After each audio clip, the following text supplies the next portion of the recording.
Just this past Friday, we got like 8 album releases. From those, I think the most notable would be the YG release, Stay Dangerous, Travis Scott's Astroworld, and of course, Mac Miller's Swimming. And even though I feel like Mac Miller's run as far as popularity and like really being a forefront runner of who's popular is kind of over, I do feel like he's progressed quite a bit in his career.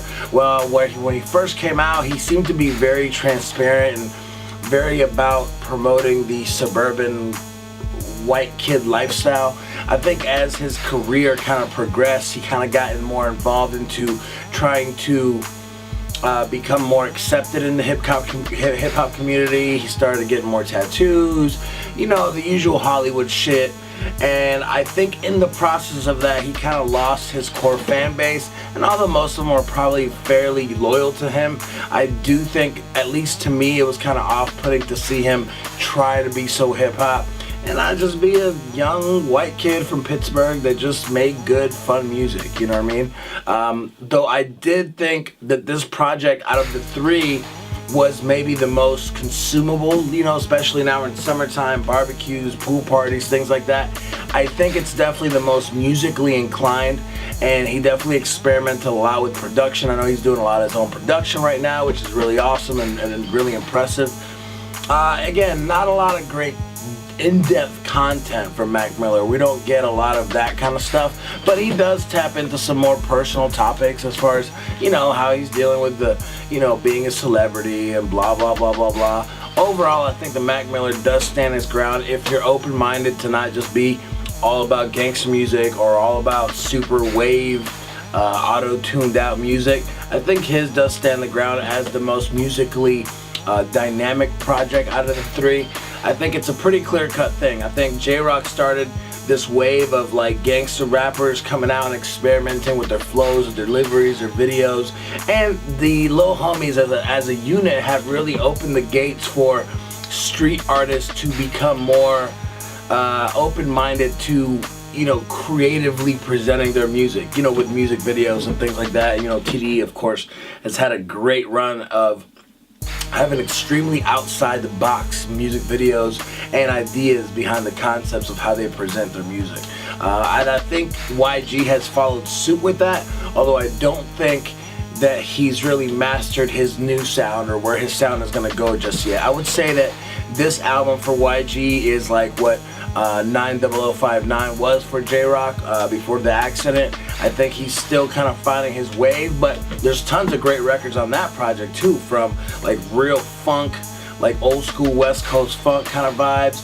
to just your standard very boom bop piano and bass melody written instrumentals in that project. So I think Stay Dangerous is still a really good listen. I definitely don't want to take anything away from that. And of course, Travis Scott, the album that everyone seems to be talking about, from the cover to the Drake feature. Shout out to Act for being a groupie.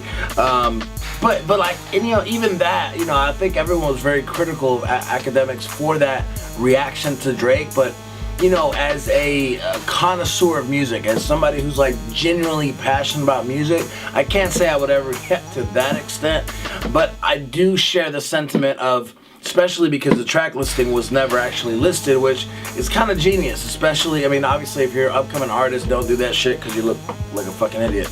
You're gonna invest time and money into features like I have for my album, like you definitely want to put them on the shit so people know, and then you can bring their fans in. But if you're a known artist like Travis Scott with a huge worldwide buzz and selling out shows all over the world, you can definitely throw something out there like that with no track listing, no features listed, nothing like that, and surprise your fans, which I think was a great idea and is why you got that kind of reaction from academics and a lot of people that, honestly, when I listened to the first record, when it first came on, I was shocked because it came in so early, and of course, you know, you have the beat switches, which I think was something that was majorly popularized again by TDE, and you know, in records like Mad City, where he had that beat switch up in the middle of the record, and then you would go into a different angle, and it would just, it's almost like the song in itself, even though there's lyrics that tell a story, the production in itself told its own story. So But overall, as a general scope for all three albums, if you like super like hard-hitting bounce West Coast gangster rap, YG is a great safe choice for that. If you like super wavy auto-tune music, Travis Scott's project is really good for that. Even though this may be his best project, it still just sounds like all the other projects, just revamped in a way, I guess. And then of course the Mac Miller album, like I said, it's just, that one's just really chill. If you just want to roll one up, burn one with your girl or some of the homies and just like kick back, like do the grill out thing, do the backyard party shit, Mac Miller's album really rides through really nice on like a good Sunday afternoon over a couple drinks. Another thing is, now another topic straight out of the Cash Money, Young Money militia, I guess you could call it, I don't know if you can still call it that nowadays, is Tyga's comeback. His new record Taste and his new record Swish are essentially the same record, but he decided to drop them both to, I guess, showcase his ability to make hit records, which I don't think we've ever questioned the ability for Tyga to make hit records. I just think we don't really care about Tyga as an artist. I don't think he ever connected with us in regards of who he was as a person. Again, a lot like the Lil Wayne thing. It's like you're amazing at putting words together and you can make hit records that go off in the club because the formula is, you know, the formula is there. You can look at a club record or every club record for the past 40 years and kind of be like, okay, like it's gonna be within this field. Which brings me to my next topic, which is Tyler, the Creator. He just did a new interview and he talks about basically feeling like he wants to be on the radio more and feeling like he hasn't had that kind of success on the radio that he would like from his music. He says he hates his voice. He says that he just hasn't seen that kind of success as he would like to.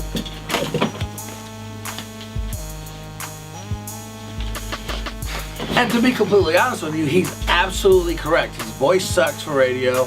It's not a easily digestible voice. And to be honest with you, I think he's smart enough to know that you just haven't been making radio records. It's not that hard to make a radio record. Of course, you don't want it to sound forced. You don't want it to sound like contrived in any way. However, when artists complain about radio play, it baffles me because when you listen to the music, they make no music that is viable to radio. Now, I think there's a very big difference between a club record and a radio record. And for all you artists out there coming up, starting to write records, been writing records, recording records, if you still don't know the difference between a radio record and a club record, I suggest you do a little bit of research. Go listen to what's being played on these stations. Go listen to what's being played in the club. Check out the BPMs on it. Check out the formats. You know, is it 8 bars? Is it 12 bars? Is it 16 bars? Definitely not 20 or anything above that. So, you know, I think the formula, again, radio records especially, maybe not urban, even though those are still kind of the same concept, but especially like top 40 records are always going to have a certain kind of appeal, a certain kind of feeling, whether, I know in top 40 they tend to be kind of emo-ish, but they still have like a feel-good, uplifting kind of like atmosphere to the record. So I think that's something I would definitely pay attention to, and I think a lot of people just think, oh, well, sure, I'll have a radio record. No, you don't.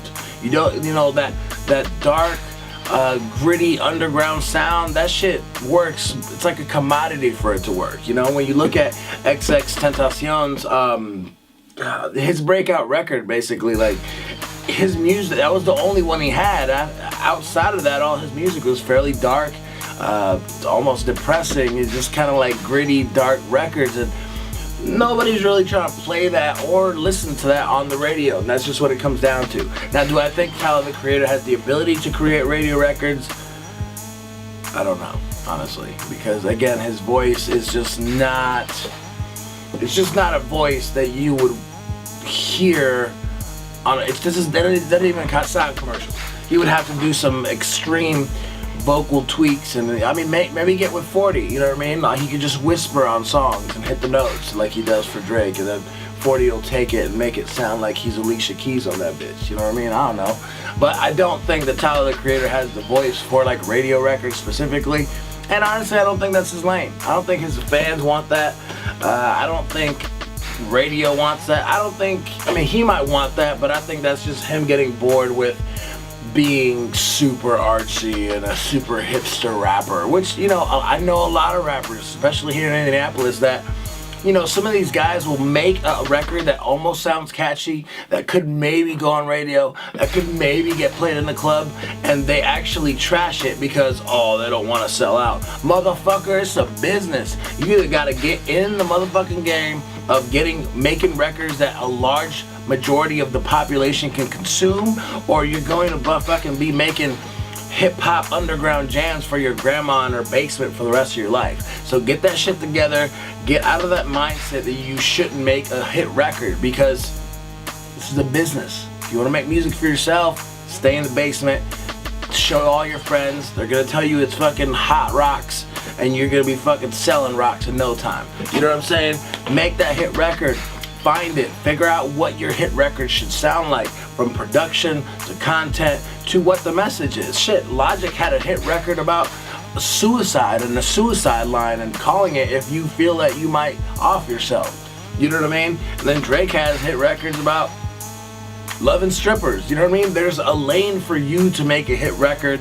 You don't have to succumb to the idea that you're selling out. Quit being a little bitch about it. Make your art, and then look at it as a business once you're done making it. Go in the studio, make your art, and then be able to step outside of that and look at it and say, how can I make this as successful as possible? Step away from your art and find a way to create business and generate revenue from that. I should take my own fucking advice, but as I roll this album out, we'll get to that. Oh, and speaking of out of control, of course, 50 Cent and Tekashi this week revealed that they have a record together. It's supposed to be also featuring Uncle Murda, so we'll see how that goes. I'm expecting an extremely aggressive street record. I don't know. I think this might actually break if it's Tekashi's record, because if it's 50's record, then of course Tekashi's not going to claim it like that. And I believe that if they're doing this, it's for 50 Cent. It won't be a Tekashi record. Definitely won't be an Uncle Murda record, because again, back to the radio thing, man. It's just, if your name's Uncle Murda, you're not getting no fucking radio play, man. That's just, I'm sorry, it's just not, that's just not, nobody's playing that shit on the radio. I don't care what song he comes up with. It could be the catchiest song in America, and Uncle Murda's not getting played. Fucking, I mean, maybe he can go by Uncle. There's the one guy, Father. He could change his name to Uncle. You know what I mean? I don't fucking know. But with that being said, Fifi is currently at number 3 on the Billboard charts. Again, you know, Tekashi just masterminding this whole shit. I don't know how he's pulled this off. I need to really figure this out, because he's Hispanic, I'm Hispanic, you know, but I'm not coloring my hair and I'm not really into gimmicks. So I don't know if I'm going to be able to figure out what extreme shit I need to do to pull this off. But it's impressive. It's been impressive to see him rise. And Fifi now the number 3 record in the country, alongside Nicki Minaj, of course, where he takes Valley's Flow. And he's not the only person to do so. If you guys listen to the Nephew record with Smoke Perp and Lil Pump, they take Valley's Flow as well. What does that tell you? That tells you that Valley is, I don't know what his longevity will be, and I don't know what his marketability is in the grand scheme of things, but I do know that the way he came in, that flow is crazy, and it's just, I think he'll be able to do a lot if he can continue to produce good music. Pun intended. With that being said, it's Rambo Hustle. Make sure you hit the subscribe button. Make sure you leave us a comment. I'm just rambling, talking some shit today. There's not a lot of specific topics I want to address, but make sure you hit us on Twitter. Make sure you hit us on Instagram, YouTube, all this shit. We're out here. Hip Hop Report. Peace, love, hip hop. Woo!